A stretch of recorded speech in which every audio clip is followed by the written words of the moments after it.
Hi, this is a homemade trigger for a tom of a drum kit.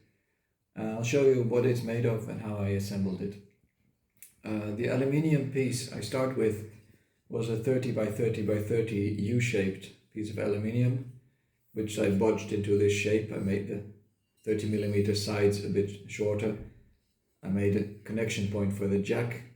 I made a point for the wires to pass through and two mounting points. So that's the basics. Here I made this part clean because I want to stick something to it. This part I'm going to clean as well because I want to stick something to it as well. This is all done with double-sided sticky tape, so there's no waiting time, but you do need to clean everything properly. Another thing I did in preparation was I changed the piezo elements. Everything is based on piezo elements on e-drumming. This is a piezo element, and as you can see, it comes with soldered wires. The wires are very short and they're very brittle, so I don't like them. But if you don't feel safe soldering, please try soldering extension wires on. I do a lot of soldering and still I messed up by overheating some of these, but because they come in a pack of 10 for only $8, I wasn't scared of that. So what I did is I soldered on longer wires. This is the rim trigger, which has got a reasonably long wire. And this is the head trigger, which has got an even longer wire. And I chose different colors for them, so it's easier to find when I solder everything together. One other thing I did is I made these patches. These are double-sided sticky tape. It's called carpet tape, it comes on a roll. And of course, when you take it off the roll, you have one sticky side.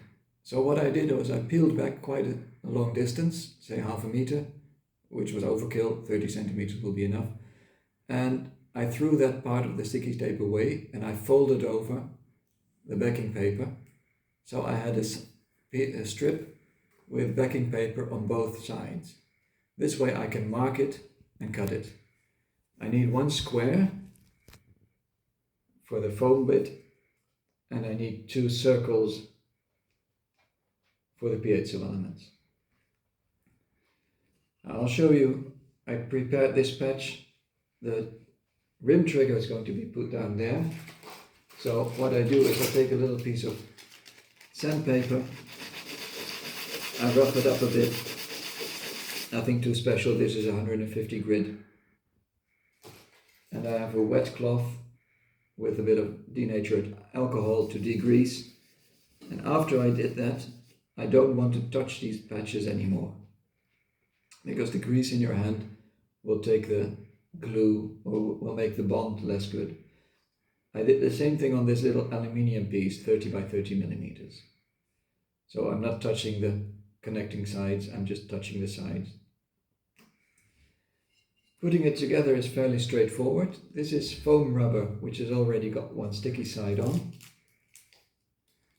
So take off the backing paper and I place that on the cleaned patch. Now, although it is instant connection, most sticky tape and twin-sided sticky stuff will take some time to cure. Next on, I put on this patch. When the backing paper comes off a little difficult, but that's part of the territory. There we go. Put that on here.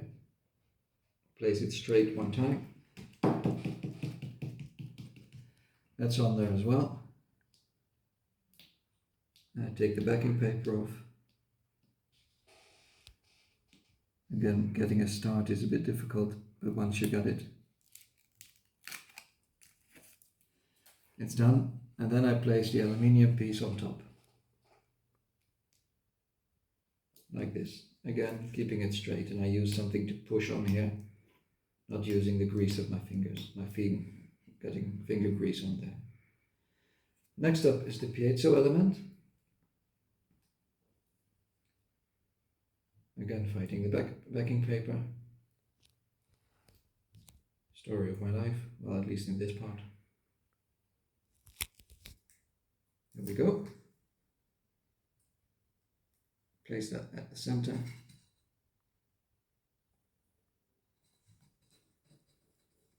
I can rub this on with my finger because the backing paper is coming off anyway. This should come off a little easier, and it does. And then I take the piezo element with the long wires and place it center. Again, using something to press it on firmly. Now these cones I got from 682 drums, which are conveniently located in the Netherlands, so they're very local to me, but they ship internationally as well. These cones come with a flat backside, and I cut a little channel in there using a scalpel knife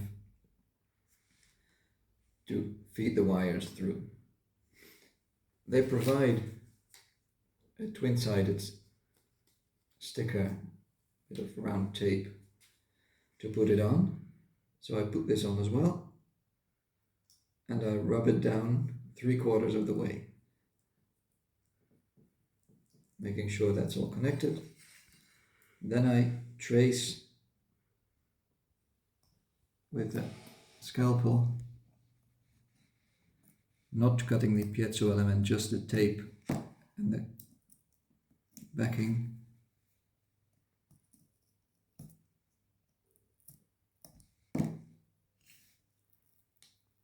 In such a way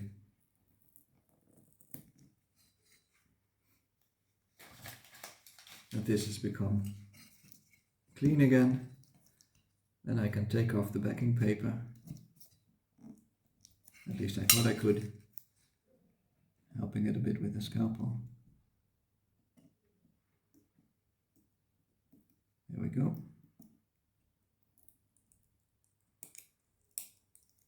This is very thin and clear, so you probably can't see it very well on video, but it's on there. And then I place with the channel on the right side, on the correct side I should say, put this on. This trigger is now made. This is your head trigger. The rim trigger is a lot easier because it needs to be firmly attached to the drum itself, not to anything else. And because we are going to mount this straight into the drum, we can fix this firmly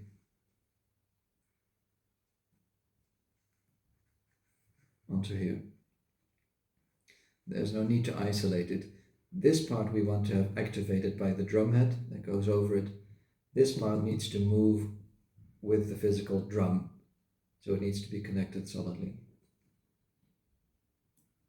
Taking off the backing paper, where did I hear that before? And I place one with the short wires on here, like that.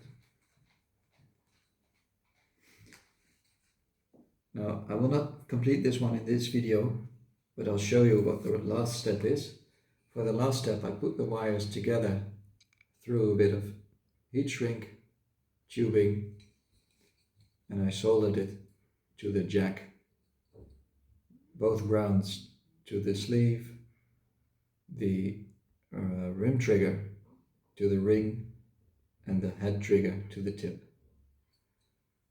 So that's what I'm going to do next, but that will not be in this video because it isn't a very special thing. So that's how I make these triggers. By the time you're done like this, you can plug it in and you can test it by tapping on it while connected to your drum kit. So we now have the trigger mounted into the tom. This is a very basic, I think it's a 12-inch tom. It's actually from the brand Stag, which isn't very good, but I don't need the sound. The head on the back I cut open. There's only a little rim left, and I tightened all the screws so they won't rattle. But there's actually no purpose for it anymore. So you could leave all the ring and the screws off, but I just think it looks right. And over here the bracket is placed with the sensors. Actually this is a single sensor one, because I want to use another sensor in a fake cowbell or a fake tambourine or something like that. The cone actually sticks out above the tom slightly. It should be about 1.5 millimeters, which it is.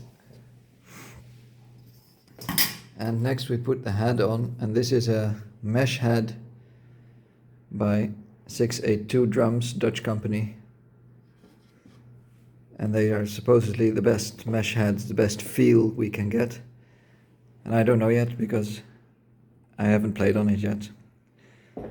So the mesh is on, the original ring goes on the way it should, and then the bolts go in.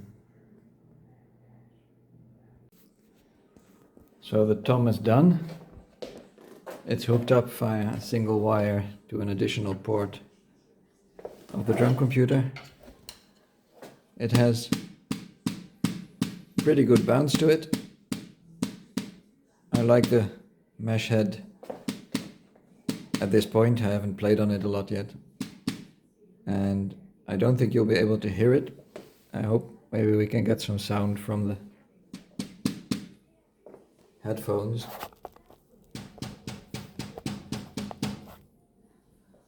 When I put the headphones on, I can hear them very clearly. I can hear the right tom, so it works. So this is the semi-final setup. Around me is the standard mps-850 drum kit from Millennium, and the only thing I changed is I took off the two toms on the bar. Normally they are placed around here. And I took those off, and I of course disconnected them, otherwise I can't take them off. I'll put them aside. Normally this entire setup is positioned facing towards the wall, so it's not in the middle of our living room, and it's all quiet and you can play on it. At the moment it's all still quiet, but the computer is linked through to an amplifier which is down there. And this bass drum you see down there is not a bass drum, it's actually a speaker cabinet. It's also not made out of a bass drum, but I've attached the bass drum hardware to it. It is slightly larger in diameter, it is slightly less deep, and it has a middle section, middle divider in it, so there are two individual speakers. Speaker boxes, I should say, and there are two individual speakers in there, two individual bass tubes to give the sound we want. At the moment it's still hooked up to the headphone out, which is not the most ideal. There's going to be a little amplifier in between, but it all works. So if you come around here, you can still see that the mps-850 bar is in the way. So I need to exchange that for a lower one, so I can bring it in slightly more to me. So at the moment the toms are a bit of a reach, but that's a minor concern. If I now open the headphone volume,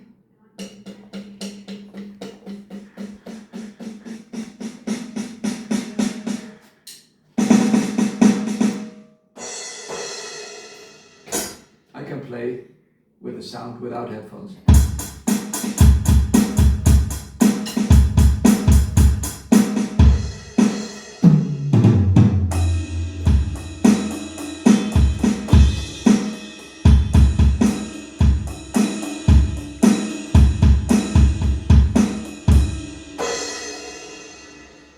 And so of course it's not an acoustic set, with the big advantage that I can put the volume down.